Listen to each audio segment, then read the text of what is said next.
अगर तुम जिंदा हो तो मूवीज के बारे में तो पता ही होगा। स्टोरी टेलिंग का सबसे मेन स्ट्रीम मीडियम मूवीज होती हैं, और मूवीज इतनी सिग्निफिकेंट होती हैं कि कोई और मीडियम जैसे कोई गेम या बुक अगर पॉपुलर हो जाए तो अल्टीमेटली उस पर मूवीज ही बनती हैं। दुनिया के हर देश की अपनी एक फिल्म इंडस्ट्री होती है और एक अपनी ऑडियंस जो उन फिल्मों को एंजॉय करती है। लेकिन ऐसा तो नहीं है कि मूवीज हमेशा से हुआ करती थी, कोई ना कोई स्टार्टिंग पॉइंट तो रहा होगा ना। और आज यही बात करनी है कि मूवीज बनना शुरू कैसे हुई थी और सिनेमा इंडस्ट्री एग्जिस्टेंस में कैसे आई। और आज ये एकदम अच्छे से समझेंगे कि कैसे ये आर्ट फॉर्म डेवलप हुई, अर्ली फिल्म्स कैसी होती थी और कौन कौन इंपॉर्टेंट फिगर्स थे सिनेमा की डेवलपमेंट में। लेकिन उससे पहले सिनेमा होता क्या है। बेसिकली एक मीडियम ही है ना जिसमें तुम्हारे आगे मूविंग इमेजेस आती है जो एक स्टोरी बताती है, जिससे एक स्टोरी पता चलती है। स्टोरी टेलिंग का एक विजुअल मीडियम है ये। और स्टोरीज इंसानों के इतिहास में हमेशा से रही हैं। जैसे ओरल स्टोरी टेलिंग इंसानों जितनी पुरानी है, जहाँ एक आदमी कहानी बोलकर सुनाता है और जो सुनने वाले हैं वो आगे उस कहानी को और लोगों को सुनाते हैं, जिस तरह से कहानी फैलती है। और विजुअल स्टोरी टेलिंग भी कोई नई नहीं है। हजारों साल पुरानी केव पेंटिंग्स को देख लो, ग्रीक थिएटर, शैडो पपेट्री, ओपेराज, ये कुछ विजुअल स्टोरी टेलिंग के मीडियम्स हैं जो सिनेमा से पहले एग्जिस्ट किया करते थे। और इस सबसे एक बात तो साफ है कि हमें कहानियां बहुत पसंद है, और उससे भी ज्यादा हमें कहानियां देखना पसंद है, उन्हें महसूस करना पसंद है, उन्हें पढ़ने या सुनने की बजाय। और अब शुरू होती है सिनेमा की कहानी लेट 19th सेंचुरी में कुछ खिलौनों के साथ। 19th सेंचुरी में काफी सारे विजुअल टॉयज काफी ज्यादा पॉपुलर थे, जैसे कि थॉमेट्रॉप। ये शायद तुमने देखा भी होगा। इसमें ऐसा लगता है कि दो अलग अलग इमेजेस एक ही हैं, मर्ज हो रही हैं। इसके अलावा फेनाकिस्टोस्कोप, इसमें ऐसा लगता है कि ये स्टिल इमेजेस हिल रही हैं। एनिमेशन का काफी अर्ली इंस्ट्रूमेंट है ये। ऐसा कहना गलत नहीं होगा कि हैंड ड्रॉन एनिमेशन की शुरुआत शायद इस इंस्ट्रूमेंट से ही हुई थी। एंड लास्टली फ्लिप बुक, ये तो फुल फ्लेजेड एनिमेशन ही है। इसमें जो स्टिल इमेजेस हैं उनको इस तरह से ड्रॉ किया जाता है कि एक के बाद एक हमें मोशन नजर आता है। और उस समय सारे ही इंस्ट्रूमेंट्स काफी पॉपुलर हुआ करते थे। इसके अलावा भी काफी चीजें होती थी, लेकिन इतने एग्जांपल्स मेरा पॉइंट समझने के लिए काफी होंगे। और ये सब बताने का मेरा पॉइंट है कि क्लियरली लोगों को मोशन से फैसिनेशन थी उस टाइम, क्योंकि स्टिल फोटोग्राफी तो उस टाइम एग्जिस्ट करती थी लेकिन मोशन नहीं था उनमें। और ये सारे विजुअल टॉयज मोशन ऑफर करते थे, लेकिन तब तक रियल मोशन कैप्चर नहीं हो पाया था, क्योंकि ये सब सारे हैंड ड्रॉन होते थे, ड्राइंग्स होती थी। उस टाइम रियल मोशन को ना ही कोई कैप्चर कर पाया था और ना ही किसी को दिखा पाया था। और ये सिनेमा के दो सबसे बेसिक प्री रेक्विजिट हैं, चीजों को कैप्चर करके ऑडियंस को दिखाना। तो हम कह सकते हैं कि तब तक किसी भी शेप या फॉर्म में सिनेमा एग्जिस्ट नहीं करता था। लेकिन 1870s में एक मेजर डेवलपमेंट हुई। बात है 1872 की, जब कैलिफोर्निया के फॉर्मर गवर्नर लेलैंड स्टैनफोर्ड ने एक डिबेट सेटल करने के लिए एक फोटोग्राफर को हायर किया।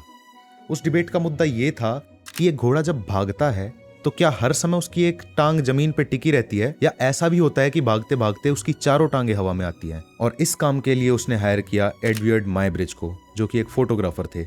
मायब्रिज का प्लान ये था कि वो भागते हुए घोड़े की फोटोग्राफ्स लेगा, जिससे ये पता चल जाएगा कि उसके भागते टाइम क्या उसकी एक टांग हमेशा जमीन पर टिकी रहती है या चारों टांगे हवा में भी आती हैं। लेकिन इस प्लान के साथ एक प्रॉब्लम थी। उस समय के कैमरा इस काम के लिए बहुत ही ज्यादा स्लो थे। वो स्लो कैसे और क्यों थे ये मैं आगे बताऊंगा, लेकिन ये स्लो कैमरास घोड़े की तेज मूवमेंट्स को कैप्चर करने के लिए काफी नहीं थे। तो मायब्रिज लग गया कैमरास को इम्प्रूव करने के लिए। इस काम में उसने 4-5 साल लगा दिए ताकि ये कैमरास फास्ट इनफ हो पाए एक घोड़े की मूवमेंट को कैप्चर करने के लिए। लेकिन एक दिक्कत और थी, एक कैमरा से सिर्फ एक ही फोटो आती, और इससे ये नहीं पता चल पाता कि घोड़ा आखिर भागता कैसे है, वो मोशन होता कैसा है। और ये काम करने के लिए उसकी मोशन को ही कैप्चर करना पड़ेगा। तो इस प्रॉब्लम का सॉल्यूशन मायब्रिज ने काफी क्लेवर तरीके से निकाला। उसने एक लाइन में लगातार 12 कैमरास रखे और उन कैमरास का जो ट्रिगर है जिससे फोटो क्लिक होगी उसको एक थ्रेड से जोड़ दिया, और वो थ्रेड एक फील्ड में फैला दिए। अब जैसे ये थ्रेड खींचेंगे और टूट जाएंगे तो कैमरा फोटो क्लिक कर लेगा। तो जैसे ही वो घोड़ा आगे से भागा उन कैमरास के, वो थ्रेड्स टूट गए और फोटोज क्लिक होने का मैकेनिज्म ट्रिगर हो गया, और बहुत ही स्पीड से घोड़े के फोटोज क्लिक हो गए। इन 12 कैमरास ने घोड़े की एक एक मूवमेंट को एक्यूरेटली कैप्चर किया, और ये इतिहास का पहला मोमेंट था जहां मोशन को कैप्चर किया गया हो। और ये कैप्चर कहलाया the first movie ever, the horse in motion. और ये फिल्म मायब्रिज ने पब्लिक ऑडियंस के सामने प्रेजेंट भी करी थी 1878 में एक ज़ूप्रेक्सी स्कोप की मदद से, जो हिस्ट्री के सबसे अर्लीस्ट प्रोजेक्टर्स में से एक है। ये बेसिकली एक फेनाकिंटोस्कोप की तरह ही काम करता है, बस फर्क इतना है कि इसकी जो एनिमेशन बोल सकते हैं तो वो एक स्क्रीन पर प्रोजेक्ट होती है, और फेनाकिंटोस्कोप बस ऐसे ही दिखता था, प्रोजेक्शन उसमें इन्वॉल्व नहीं था। लेकिन इसके बाद भी सिनेमा जिस रूप में हम आज जानते हैं उस रूप में अगले 20 सालों तक एग्जिस्ट नहीं कर पाया। ऐसा क्यों? मोशन और प्रोजेक्शन अगर दोनों ही एग्जिस्ट कर रहे हैं तो सिनेमा को डेवलप होने में इतना ज्यादा टाइम क्यों लग गया इसके बाद भी? ऐसा इसलिए क्योंकि काफी सारी टेक्निकल लिमिट्स अब भी एग्जिस्ट करती थी, जिन्हें समझने के लिए हमें टाइम में थोड़ा पीछे जाना पड़ेगा, अर्ली 19th सेंचुरी में।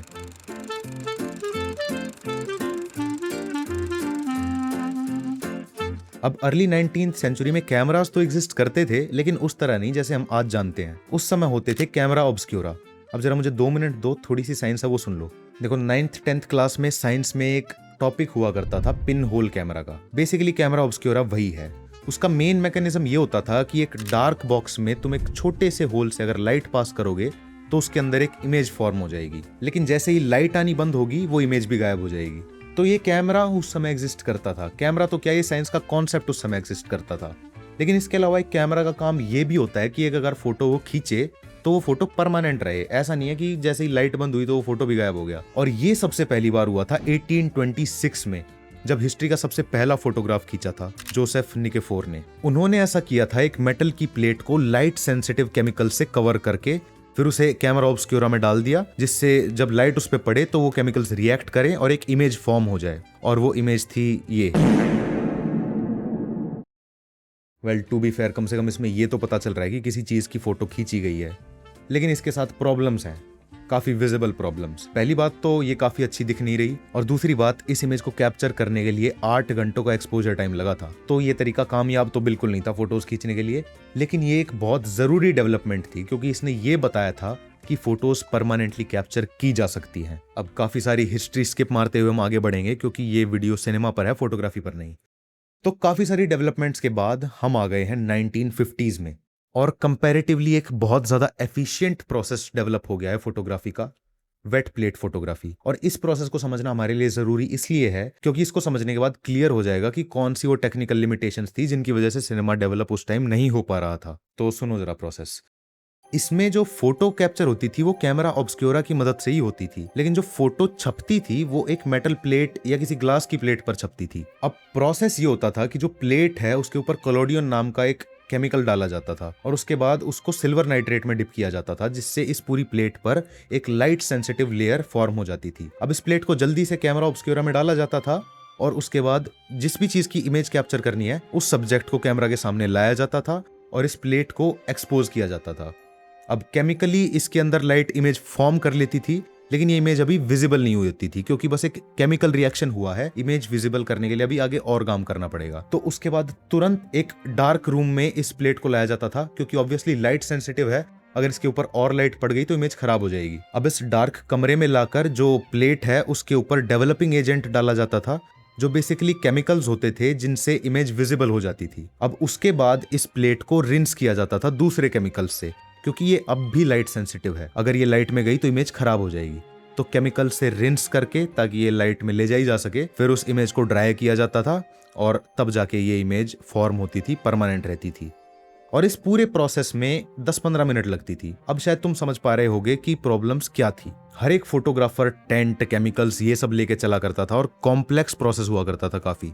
मतलब मेरे जैसा इंसान तो उस टाइम फोटो भी नहीं खींच सकता था। खैर, इसके बाद ड्राई प्लेट्स भी आ गई थी, जहां ये प्लेट्स जो है वो फैक्ट्री मैन्युफैक्चर्ड होती थी।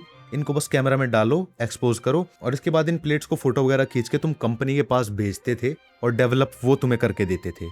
तो इस टाइम पे फोटोज मेरे जैसा आदमी खींच सकता है, इतनी सिंपल हो गया था प्रोसेस। लेकिन प्रॉब्लम ये थी कि इन फोटोज को खींचने में टाइम इतना ज्यादा लगता था कि तुम इस प्रोसेस से फोटोज ही खींच सकते हो, बस वीडियो बनाना इनसे पॉसिबल नहीं था, क्योंकि वीडियोस बेसिकली कंटिन्यूअस फोटोज ही होती हैं। एक वीडियो के 1 सेकंड में टिपिकली 24 फोटोज होती हैं। अब इस प्रोसेस से तुम फोटोज खींचने चलोगे तो एक फोटो में 10 मिनट लगेगी, तुम खींच ही नहीं सकते एक वीडियो इनसे। और अगर तुम माई ब्रिज का तरीका लेके चले कि अलग अलग कैमराज से फोटोज खींचेंगे, तो इस तरीके से तो भाई 1 सेकंड के लिए 24 कैमराज लगेंगे। तो माई ब्रिज का तरीका तुम फॉलो करोगे तो 1 सेकंड के लिए 24 कैमराज कौन लाएगा भाई?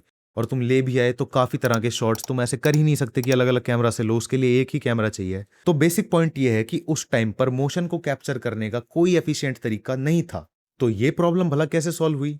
ये प्रॉब्लम सॉल्व की जॉर्ज ईस्टमैन ने। ये फोटोग्राफिक प्लेट्स मैन्युफैक्चर किया करते थे, और इनको फोटोग्राफी का काफी शौक भी था। और एक दिन इनके दिमाग में आइडिया आया कि क्यों ना प्लेट्स को हम रिप्लेस कर दें फोटोग्राफिक पेपर के रोल्स से। इससे प्रोसेस चेंज इस तरह होता था कि जो पेपर का रोल है, फोटोग्राफिक पेपर, उसको तुम एक्सपोज करोगे। अब केमिकल्स उसमें बन गए हैं एक इमेज के, केमिकल रिएक्शन उस पेपर पर ही हुआ है, तो जो भी फोटो खींचेगा वो एक्सपोज करेगा, फोटोज वगैरह जितने भी खींचने उसे खींच लेगा, फिर ये पेपर रोल भेजेगा ईस्टमैन के पास वापस। अब ईस्टमैन जो पेपर से वो केमिकल रूप है उस फोटो का, उसको दूसरे मीडियम्स पर ट्रांसफर करेगा, जैसे ग्लास पर, मेटल पर, और इससे जो फोटोग्राफी का जो प्रोसेस है वो काफी कन्वीनियंट हो जाएगा। बार बार प्लेट नहीं बदलनी पड़ेगी, एक पेपर का रोल आएगा जिससे फोटोज तुम खींचते जाओगे और इससे तुम एक बार में काफी सारे फोटोज खींच पाओगे। इसको यूटिलाइज करने के लिए 1888 में ईस्टमैन ने एक कैमरा भी बनाया जिसमें एक बार में 100 फोटोज एक्सपोज की जा सकती थी। अब इसका प्रोसेस ये था कि तुम फोटोज वगैरह खींचो, रोल कैमरा के अंदर ही रहता था, फिर तुम कैमरा रोल समेत ईस्टमैन के पास भेजो, फिर ईस्टमैन की कंपनी तुम्हें डेवलप करके फोटोज, कैमरा भी वापस भेज देगी और फोटोज भी वापस भेज देगी। और इस कैमरा का नाम था कोडैक। दुनिया का सबसे पहला फिल्म यूज करने वाला कैमरा था कोडैक, और इस कैमरा ने 2 बहुत बड़ी प्रॉब्लम सॉल्व कर दी थी। सबसे पहली बात तो इसमें प्लेट बदलने का कोई झंझट नहीं था और पूरा मैकेनिज्म इसके अंदर ही था, तो काफी सारी फोटोज तुम खींच सकते थे। जैसा मैंने बताया, इसके एक रोल में 100 फोटोज खींच जाती थी। और दूसरा, इसने कैमरा को यूज करना काफी आसान बना दिया था। अब एक केमिस्ट होने की जरूरत नहीं थी तुम्हें कैमरा चलाने के लिए, एक स्कूल में पढ़ने वाला बच्चा भी फोटोज खींच सकता था। इसके कुछ समय बाद ईस्टमैन ने एक सेल्यूलॉइड की फिल्म भी डेवलप करी थी जिसके अंदर सारा केमिकल प्रोसेस उसके अंदर ही आ जाता था। बेसिकली सब कुछ सेम था, इमेज भी वैसे ही कैप्चर होती थी, लेकिन एंड रिजल्ट उस फिल्म पर ही होता था। ये इतना बड़ा इन्वेंशन था कि सेल्यूलॉइड फिल्म अगले लगभग 70 सालों तक इंडस्ट्री में यूज हुई थी। ये कहना गलत नहीं होगा कि सिनेमा की डेवलपमेंट में सबसे इंपॉर्टेंट स्टेप ईस्टमैन के द्वारा बनाया गया कोडैक कैमरा और उसकी फिल्म थी। कोडैक नहीं बनता तो एक कैमरा से मल्टीपल फोटोज इतनी कन्वीनियंटली लेना शायद पॉसिबल हो ही नहीं पाता। लेकिन एक प्रॉब्लम अब भी थी। इतना सब कुछ होने के बाद भी ये बस एक फोटो कैमरा ही था। 1 सेकंड के अंदर 24 फोटोज लेना अब भी पॉसिबल नहीं था। एक कैमरा से मोशन कैप्चर करना अब भी पॉसिबल नहीं था। और इस प्रॉब्लम का सॉल्यूशन था थॉमस एडिसन के असिस्टेंट विलियम केनेडी डिक्सन के पास। लेकिन उससे पहले थोड़ा बैकग्राउंड दे दूं। 1877 में थॉमस एडिसन ने इन्वेंट किया था फोनोग्राफ, सबसे पहला डिवाइस जिससे ऑडियो रिकॉर्ड और प्ले हो सकती थी, और ये बहुत ही ज्यादा पॉपुलर था। दुनिया भर के लोग इसे सुनना चाहते थे। म्यूजिक को एक नया रूप दिया था फोनोग्राफ ने। और अब 1888 के आसपास थॉमस एडिसन कुछ ऐसा बनाना चाहता था जो हमारी आंखों के लिए वो करे जो फोनोग्राफ ने कानों के लिए किया है। और इस काम पर उसने लगाया अपने असिस्टेंट विलियम केनेडी डिक्सन को। अब डिक्सन के रास्ते में कई सारी प्रॉब्लम्स थी, लेकिन रिकॉर्डिंग मीडियम उनमें से एक नहीं था, क्योंकि सेल्यूलॉइड फिल्म इन्वेंट कर दी थी ईस्टमैन ने। तो काफी सारे फोटोज जब कैप्चर होंगे तो वो होंगे किधर, वो एक प्रॉब्लम नहीं थी। लेकिन प्रॉब्लम अब ये उठी कि 1 सेकंड में इतने सारे फोटोज लगातार खींचने के लिए उस फिल्म को लगातार मूव करना पड़ेगा। बेसिकली इमेज जिस पॉइंट पर एक्सपोज होगी कैमरा में, उसके आगे से फिल्म को बार बार बढ़ना पड़ेगा, तभी जाकर इतने सारे फोटोज क्लिक हो पाएंगे। और एक्सपोज होते टाइम, मीनिंग जब फिल्म पर लाइट पड़ रही है, फोटो जब खिंच रही है, उस टाइम अगर ये फिल्म हिल गई तो फोटो ब्लर हो जाएगी। इसको तुम ऐसे समझ सकते हो कि अगर एक कैमरा को हिलाते हिलाते तुम वीडियो बनाओगे तो काफी ब्लर वीडियो कैप्चर होगी। इसके अलावा हर एक जो पुल है जब फिल्म मूव कर रही है वो प्रिसाइज और एक जैसा होना चाहिए, वरना एक इमेज थोड़ी लंबी बन जाएगी, एक इमेज थोड़ी छोटी बन जाएगी। तो जो हर एक पुल है वो प्रिसाइज होना चाहिए। तो इसके लिए जो फिल्म है उसके अंदर होल्स पंच किए डिक्सन ने, जिससे गियर्स के अंदर ये फिल्म अच्छे से फिट हो जाए।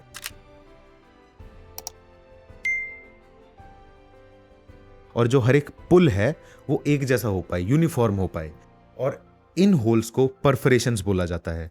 आज तक भी फिल्म्स के अंदर परफोरेशंस होते हैं। अब उसके अलावा एक फाइनल प्रॉब्लम ये थी कि जब ये मूव कर रही है, फिल्म आगे बढ़ रही है अगला इमेज कैप्चर होने के लिए, तब अगर इस पे लाइट पड़ गई तब भी इमेज फॉर्म हो जाएगी, एक ब्लर फॉर्म हो जाएगा। तो इसका सॉल्यूशन ऐसे निकाला डिक्सन ने कि जो कैमरा का शटर है जो खुलता और बंद होता है ताकि लाइट अंदर आ पाए और इमेज कैप्चर हो पाए, उसको डिक्सन ने इस फिल्म की मूवमेंट के साथ सिंक कर दिया। अब ये पूरा मैकेनिज्म इस तरह काम करता था कि शटर खुलेगा, फिल्म रुकी हुई होगी और इमेज कैप्चर होगी, शटर बंद होगा, फिल्म आगे बढ़ेगी, फिर शटर खुलेगा, फिर इमेज कैप्चर होगी, फिर शटर बंद होगा, तब इमेज आगे बढ़ेगी। इस तरह से सारी प्रॉब्लम सॉल्व हो गई। फिल्म के ऊपर एक एक इमेज अच्छी कैप्चर होती थी, क्लियर कैप्चर होती थी। और इसके अलावा डिक्सन ने जो फिल्म्स होती थी उनको स्टैंडर्डाइज भी किया। जो ईस्टमैन की फिल्म्स थी वो काफी ज्यादा वाइड होती थी, लेकिन काफी एक्सपेरिमेंटेशन के बाद डिक्सन ने 35 mm की विड्थ चुनी फिल्म के लिए, जो आज तक भी रेलेवेंट है। काफी सारी फिल्में 35 mm पे शूट होती हैं, जो फिल्में एक्चुअली फिल्म कैमरास पे शूट होती हैं। और उसके अलावा हर एक फ्रेम डिक्सन ने 4 परफोरेशंस जितना वाइड रखा, मतलब हर फ्रेम में जो ये होल्स हैं परफोरेशंस वो 4 होंगी। और उनकी ये सारी इनोवेशंस उन्होंने डाली अपने कैमरा में, जिसका नाम था काइनेटोग्राफ। दुनिया का सबसे पहला कैमरा जो अपने दम पर मूवमेंट कैप्चर कर सकता था, सिंगल कैमरा मूवमेंट कैप्चर कर सकता था। एक फन ट्रिविया ये है कि ये कैमरा 46 FPS पर फिल्म रिकॉर्ड करता था, जो आगे की नॉर्म से काफी ज्यादा हाई था।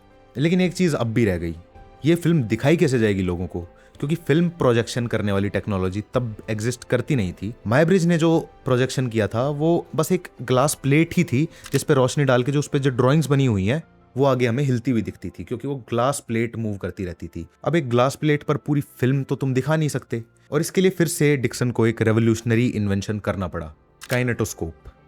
ये फिल्म देखने के लिए एक इंस्ट्रूमेंट था, और इसमें एक टाइम पर बस एक ही इंसान फिल्म देख सकता था। ये काम उसके कैमरा की तरह ही करता था, जैसे फिल्म वैसे ही चलती थी उसमें स्टार्ट स्टॉप के मैकेनिज्म पे। लेकिन इसमें फिल्में देखी इस तरह जाती थी कि एक वुडन बॉक्स होता था बेसिकली। इसमें एक पीप होल होता था जिसपे तुम अपनी आंख लगाकर अंदर देख सकते हो। उसके आगे फिल्म चलती रहती थी उसी तरह से जैसा मैंने समझाया, और उसके पीछे एक बल्ब होता था जिससे फिल्म प्रोजेक्ट तो नहीं कह सकते, लेकिन फिल्म विजिबल होती थी, देखी जा सकती थी। अब उस समय ऑब्वियसली फीचर फिल्म्स तो होती नहीं थी, तो काइनेटोस्कोप में मेनली फेमस जो स्पोर्ट्स पर्सन होते थे, या डांस परफॉर्मेंस जैसा कुछ हो गया, या सिंपली कैमरा के आगे किसी ने ग्रीटिंग्स दे दी, यही सब होता था उस फिल्म्स में, यही सब देखा जाता था काइनेटोस्कोप में। लेकिन ये वेंचर इतना ज्यादा पॉपुलर था कि धीरे धीरे ये अमेरिका से बाहर दूसरे देशों तक में भी पहुंच गया था, जैसे फ्रांस, जर्मनी, यूके। और इस वेंचर के सक्सेसफुल होने की वजह से थॉमस एडिसन ने ये छोटी छोटी फिल्में बनाने के लिए एक फुल फ्लेजेड स्टूडियो खोल लिया था, स्टूडियो ब्लैक मारिया, जो हिस्ट्री का सबसे पहला फिल्म स्टूडियो था। ये स्टूडियो अपने आप में एक पीस ऑफ आर्ट था, क्योंकि उस टाइम लाइटिंग वगैरह के लिए कुछ खास चीजें थी नहीं, बस सन ही था। तो ये एक रोटेटिंग प्लेटफॉर्म पे बना था, ताकि जैसे जैसे सन मूव करे तो ये पूरे स्टूडियो को घुमा दें और इसके अंदर लाइटिंग आती रहे। और इसके साथ काफी सारी फिल्में एडिसन के स्टूडियो में बनी। डिक्सन का काइनेटोस्कोप इतना पॉपुलर हो गया था कि काफी सारे सैलून्स, दुकानों और कार्निवल में ये होता ही था, और जैसे मैंने बताया ये दूसरे देशों तक भी फैल गया था। लेकिन एक प्रॉब्लम थी, इस सब में मेहनत तो थी डिक्सन की, लेकिन इसे मार्केट किया जा रहा था एडिसन का काइनेटोस्कोप बोल के। और हद तो तब हो गई जब एडिसन ने किसी और को फिल्म मेकिंग डिपार्टमेंट का हेड बना दिया, और इस सब से परेशान होकर डिक्सन ने एडिसन का साथ 1895 में छोड़ दिया। लेकिन तब तक काइनेटोस्कोप इतना पॉपुलर हो चुका था कि उसे इग्नोर करना इम्पॉसिबल था। जैसे मैंने बताया कि काइनेटोस्कोप फ्रांस जैसे देशों तक भी पहुंच गया था, और फ्रांस के ही एक photographic plate manufacturer Lumière brothers ने जब काइनेटोस्कोप को देखा तो बहुत ज्यादा फैसिनेट हो गए। और जो लोकल एग्जीबिशनर था काइनेटोस्कोप का, उसने लूमियर ब्रदर्स से कहा बस ऐसे ही कि क्या तुम एडिसन की फिल्म से चीप फिल्में बना सकते हो कम दाम में, क्योंकि जो एडिसन की फिल्में थी वो बहुत ज्यादा एक्सपेंसिव हुआ करती थी। उस टाइम पे जो फिल्में बनती थी उनकी जो कॉपीज होती थी ना इन फिल्म्स के रूप में ही, उनको जो फिल्म बनाने वाला होता था वो बेच दिया करता था एग्जीबिशनर को। ऐसे नहीं होता था जैसे आज होता है कि फिल्म जिसने बनाई है वो तुम्हें फिल्म भेजेगा और तब तुम दिखाओगे और दिखाने के बाद फिल्म वापस भेज दोगे। नहीं, तब जो फिल्म बनाने वाला होता था वो तुम्हें फिल्म दे देता था और फिल्म तुम्हारी। और जो एडिसन की फिल्में थी वो काफी ज्यादा एक्सपेंसिव थी। अब क्योंकि लूमियर ब्रदर्स फोटोग्राफी की जो इंडस्ट्री है उसमें ही थे, तो इन्होंने ये चैलेंज एक्सेप्ट किया, और काफी मेहनत के बाद उन्होंने स्क्रैच से एक कैमरा बनाया जो एक सुइंग मशीन के जो मैकेनिज्म है उस पर मॉडल था। क्योंकि जैसा मैंने बताया जो फिल्म का मोशन है वो इंटरमिटेंट होना चाहिए, स्टार्ट स्टॉप ऐसे चलना चाहिए, और एक स्विंग मशीन का जो मैकेनिज्म है वो भी ऐसे ही काम करता है, वहां भी इस मोशन की जरूरत है। तो बेसिकली ये कैमरा सिलाई मशीन की वजह से ही बन पाया था। लेकिन खास बात ये नहीं थी, क्योंकि कैमरा तो इस तरह का पहले भी एग्जिस्ट करता था। खास बात इसके अंदर ये थी कि ये एक प्रोजेक्टर भी था। इसके अंदर एक लाइमलाइट होती थी जिसके आगे फिल्म मूव करती थी, तो एक स्क्रीन के ऊपर ये प्रोजेक्टर प्रोजेक्ट कर पाता था, और इस कैमरा का नाम था सिनेमेटोग्राफ। ये कैमरा 16 FPS पर रिकॉर्ड करता था, जो कि अगले 20 सालों तक नॉर्म थी। और इसी वजह से एडिसन की फिल्मों से इनकी जो रन टाइम था वो भी थोड़ा ज्यादा होता था, क्योंकि इसमें फिल्म कम यूज होती थी ऑब्वियसली, क्योंकि पिक्चर्स भी कम है। बाकी सारा मैकेनिज्म इनका सेम ही था, शटर खुलेगा, फोटो कैप्चर होगी, शटर बंद होगा, फिल्म आगे बढ़ेगी, फिर शटर खुलेगा, एंड सो ऑन। और प्रोजेक्टर भी इसी तरह काम करता था, लेकिन फर्क इतना था कि ये एक स्क्रीन पर प्रोजेक्ट करता था। एक टाइम पर बस एक इंसान नहीं देख सकता था ये फिल्में, अनलाइक काइनेटोस्कोप एक पूरी बड़ी ऑडियंस के सामने ये प्रोजेक्टर प्रोजेक्ट करने के लिए सक्षम था। लूमियर ब्रदर्स की ये इनोवेशन सिनेमा की हिस्ट्री की सबसे इंपॉर्टेंट इवेंट्स में से एक है और लूमियर ब्रदर्स जानते भी थे उन्होंने कितनी खास चीज बना दी है। और ये चीज दुनिया को दिखाने के लिए 1895 में एक पब्लिक ऑडियंस के सामने लूमियर ब्रदर्स ने अपने सिनेमेटोग्राफ को पेश किया। ये सेरेमनी हुई थी पेरिस के ग्रैंड कैफे में, जहां लूमियर ब्रदर्स ने 25 मिनट का एक पूरा प्रोग्राम रन किया था जिसके अंदर 10 फिल्में थी।